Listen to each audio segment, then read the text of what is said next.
Umat Islam berbuat itu. Saudara tahu profesor-profesor di Kuwait, profesor-profesor di Saudi Arabia. Saya ketemu dengan Muhammad Abduh Yamani, doktor, sebelum beliau diangkat menjadi Menteri Penerangan sekarang ini. Saya bilang, Tuan Profesor, usmahuli bikulli sarah, saya seorang Indonesia berketurunan Arab, ingin memberikan sedikit saran kepada saudara-saudara. Ini yang saya lihat, ini profesor-profesor semuanya daripada orang-orang barat. Apa Tuan kira dunia Islam fakir dan papah serta miskin daripada para profesor seperti ini? Saudara-saudara, beliau mengatakan iya, tetapi ini ada politik dari atasan. Saya bilang, saudara profesor yang terhormat, dari Indonesia saya bisa persiapkan apa yang Tuan butuhkan. Tuan perlu dalam bahasa, saya punya misanan sendiri, kebetulan bukan orang jauh. Dia dapat titel doktoral dalam ilmu bahasa dan sastra Inggris dari Amerika. Tuan boleh pakai dia. Dia Muslim, dia bos. Tuan Profesor mau seorang kimia, sarjana kimia, teknik. Saya punya misanan juga, Insinyur Abdullah Baraja yang sekarang ini dekan. Baru saja tahun ini tidak jadi dekan di ETS. Misanan saya, ibu saya dengan ayah dia saudara. Saya bisa bawakan kepada saudara-saudara di sini banyak, dan dengan harga yang mungkin yang lebih murah. Mereka akan berjuang, tidak akan minta duit dan tidak akan mempengaruhi Saudi untuk menjadi Amerikan dan untuk menjadi orang-orang Barat seperti sekarang. Akhirnya mahasiswa-mahasiswi di sana sudah mulai beli kutek dan lain-lainnya. Kebudayaan Barat masuk di situ. Ilmunya dapat kulit saja. Sudah tahu bahwa kita di Southeast Asia mendapat kulitnya ilmu pengetahuan. Jangan kaget dan jangan kecil hati. Intinya ilmu pengetahuan dalam Quran. Yang saudara sudah lama dipengaruhi, jangan dekat pada buku itu. Intinya ilmu itu di situ. Saudara dapat kulitnya ilmu pengetahuan. Sehingga orang yang bisa menaik ke bulan adalah mesti orang-orang Barat. Bahkan sekarang dua raksasa. Saudara tahu bahwa Pakistan, salah satu negara yang berdiri sendiri, waktu dia bertekad, profesornya satu, sarjana Pakistan sekarang bisa membuat atom tanpa belajar dari Barat. Dia ambil beberapa ilmu-ilmu eksakta pokok, dan sekarang Pakistan bisa membuat atom. Karena sudah bisa membuat atom, Amerika mengancam. Kalau reaktormu tidak kamu hentikan, akan kusabotir. Apa sebab? Sebab Islam. Dan tidak boleh timbul di dunia suatu atom namanya atom Muslim. Atom Hindu bisa. India punya atom. Sudah dicoba. Atom Cina, komunis, boleh. Dan diizinkan. Atom salibis yang dipunyai oleh Barat dan Amerika. Atom macam-macam boleh, tapi atom Muslim tidak boleh lahir. Ini fanatisme. Perkembangan ilmu pengetahuan ini dibendung. Mereka memberikan kepada kita ilmu pengetahuan. Ini ilmu pengetahuan kita. Ini ilmu pengetahuan. Pelajari ini. Sastra Inggris. Pelajari kebudayaan. Pelajari revolusi Prancis. Pelajari riwayat pemerintahan demi pemerintahan dari revolusi Prancis. Daripada Robespierre, Marat, Danton. Pelajarilah mazhab-mazhab dari komunis, Stalinis, Proudhonis, Trotskis, dan Bakunis. Pelajarilah ini, pelajari ini. Tapi Quran, saudara tidak diperintahkan untuk pelajari. Saudara tahu revolusi Prancis? Demi Allah yang menciptakan saya dan berdiri di langgar di masjid ini, revolusi Khomeini lebih berarti daripada 100 revolusi Prancis. Saya bersedia berdiskusi dengan siapa saja tentang nilai satu revolution. Lebih beradab, lebih berwatak, lebih menjurus, lebih konsekuen daripada 100 macam revolusi Prancis, 100 kali. Sebab revolusi Prancis, bluff, liberty, equality, fraternity, akhirnya melahirkan orang-orang seperti Jenderal de Gaulle mengganyang Aljazair. Mana itu semua itu? Ini orang-orang sampai sekarang konsekuen. Dan maha suci engkau ya Rabbi, yang mempercontohkan di abad sekarang di abad perlombaan, pergolakan antara ideologi dengan ideologi, mempercontohkan dua pion dari Nabi Muhammad SAW. Bukan turn, bukan benteng, bukan raja, pion-pion kecil dari negara-negara Islam, yang satu ngelawan Barat total dan yang satu ngelawan Timur total, dan dua-duanya dalam pergolakan ini belum pernah kalah. Maha suci engkau ya Rabb. Ini contoh umat yang menyandang Al-Quran tidak terkalahkan oleh sesuatu. Tidak gampang menghadap Amerika Serikat dengan kecongkaannya dan kedajjalannya dan ketawutannya. Tidak mudah, saudara. Tapi belum pernah Carter sampai menangis dan sampai pusing, sampai duduk di gereja begini sepanjang malam, kecuali setelah kena kerambolnya dia dengan Iran.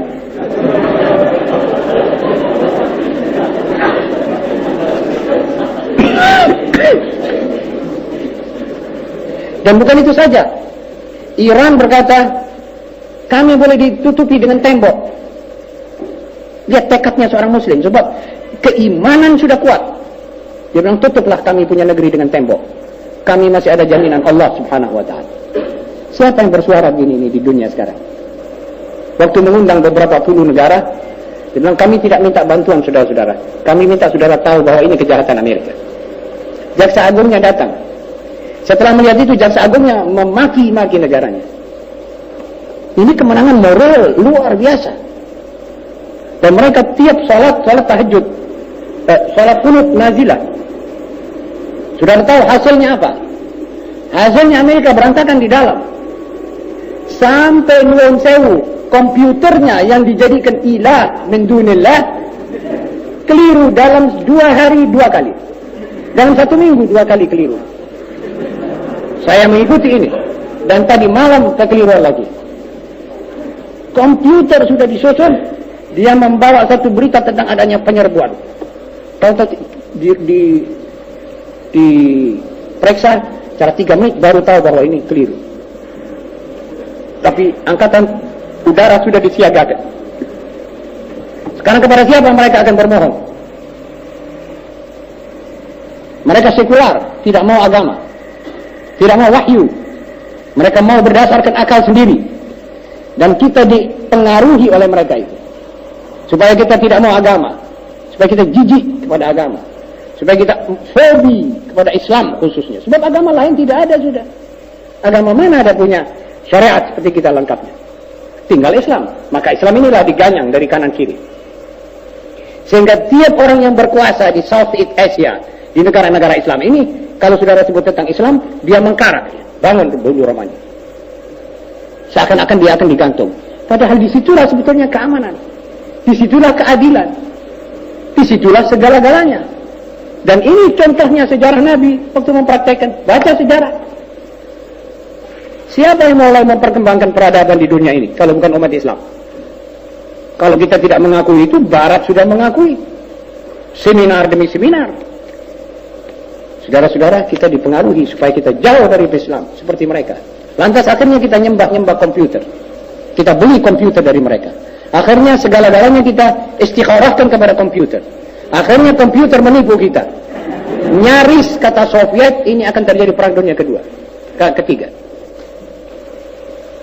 Saudara-saudara, ini hasil manusia Amerika berhadapan dengan pion kecil. Bagaimana kalau seluruh dunia Islam menjadi seperti Khomeini? Saya yakin akan kembali zaman sahabat Rasulullah SAW. Akan kembali zaman sahabat Rasulullah, dan akan terjadilah apa yang dinanti-nantikan oleh dunia, yaitu keamanan di segala bidang, keadilan, ketertiban, dan segala-galanya. Saudara-saudara, sebab keamanan itu mesti ada syarat-syarat sebelumnya. Keamanan harus ada keadilan. Kalau kita tidak punya keadilan, tidak mungkin ada keamanan. Saudara-saudara, kalau kita tidak adil, tidak bisa makmur. Kita tidak usah tering aling-aling. Ini hak.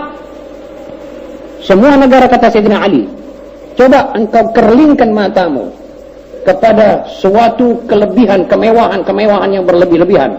lantas Anda menoleh sekitarnya, pasti akan Anda melihat orang yang lapar dan kekurangan. Sebab di sana numpuk lebih dari mestinya. Dan ini biasanya ngambil daripada hak orang lain. Namakanlah itu korupsi, namakanlah itu kerampok, namakanlah itu curi, tapi jelas dia ngambil dari hak orang lain. Karena hak orang lain diambil, maka di sini minus, di situ plus dan surplus. Saudara-saudara, ini tidak ada adil, tidak keadilan. Karenanya manusia akan timbul macam-macam. Mereka meneriakkan emansipasi wanita, emansipasi wanita. Kita punya wanita dikibulin. Maaf, saya gunakan kibulin agak sedikit kasar, sebab supaya saudara meresap betul kata-kata ini dan menjadi betul-betul buah renungan saudara.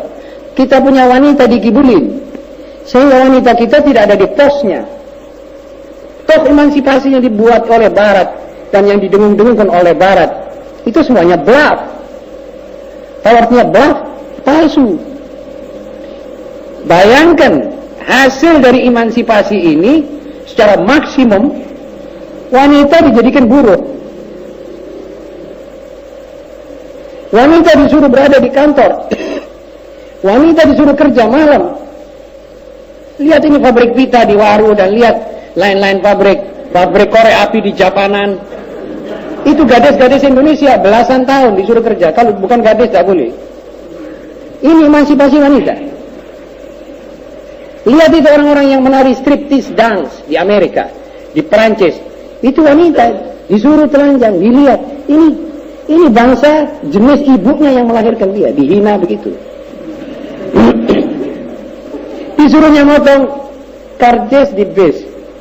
Ini emansipasi wanita. Disuruhnya cari pembeli makanan di kereta api. Pak, pesan menopo Pak. Ini emansipasi wanita. Tunjukkan pada saya hasil apa emansipasi wanita ini. Kecuali manusia perempuan dibujuki, ditipu, disuruh beli bedak, disuruh beli lipstick, disuruh beli alat-alat make up.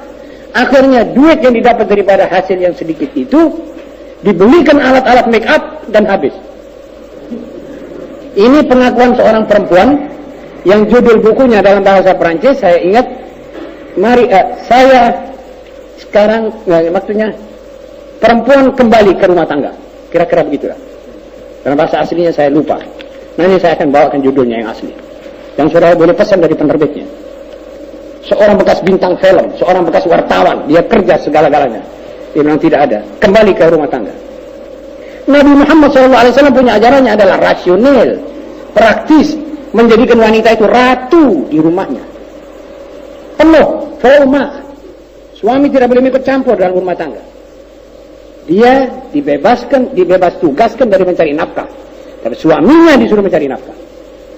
Kerjasama ini menyebabkan teraturnya dunia. So, kalau manusia berkeliaran, apalagi dididik dandan, apalagi kalau dididik genit-genitan, maka tidak mungkin ada keamanan di dunia ini. Maka tidak mungkin ini dunia akan aman. Jadi kita ini dikibulin oleh Zionis Yahudi. Yang Barat sekarang sudah mulai teriak, kita kepingin kembali ke rumah tangga. Sudah mulai ini diteriakkan oleh wanita-wanita Barat. Malah kita sekarang sedang kemaruknya keluar, kemaruknya berbuat apa yang dibuat oleh Barat, ya pakai mini, ya pakai macam-macam, ilmu kita belum berkembang. Jadi anak di SMA misalnya, dia sudah bergaya, seakan-akan dia sudah membuat satu teori tentang atom atau teori tentang apa itu. Padahal beberapa teori aljabar saja dia sudah lupa. Saudara-saudara, kita tidak usah, tadi Ustaz Abdul Razak mengatakan ini masjid, jadi harap ya tenang sedikit. Jadi kita tidak usah terpengaruh oleh itu. Ini semua terjadi karena kita sudah tidak lagi merupakan umat Al-Quran secara konsekuen. Tapi di Iran, yang pakai kerudung, yang pakai cadur, juga mahasiswi. Ya juga mahasiswi yang antap-antap, yang bisa belajar seperti mahasiswi yang lain. Setidak-tidaknya sama. Kan pilih yang selamat akhlaknya ini. Kalau kita mau diberi ilmu pengetahuan,